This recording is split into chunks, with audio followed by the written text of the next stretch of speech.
La première période entre Nantes et Marseille, ce fut une purge avec un P majuscule, très sincèrement.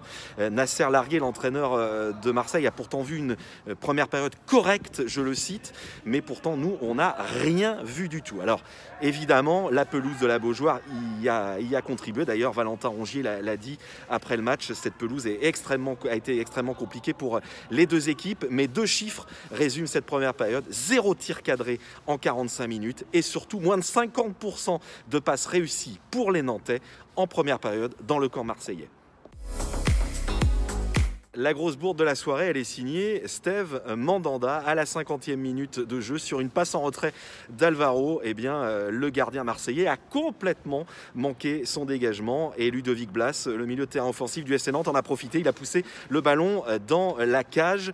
C'est pas la première fois que Mandanda se trouve un petit peu. En 2015, Serge Gakpé avait permis au FC Nantes d'ouvrir le score et de gagner 1-0 sur il avait profité d'une glissade du gardien international français. Nasser Largué, toutefois, a aimé la réaction d'Alvaro qui est allé voir, comme il le dit, son gardien qui avait la tête dans le sac et il lui a dit attention, c'est aussi de ma faute, ma passe en retrait n'était pas bonne du tout. Nasser Largué retient ce geste et cet état d'esprit d'Alvaro sur cette grosse bourde de Steve Mandanda.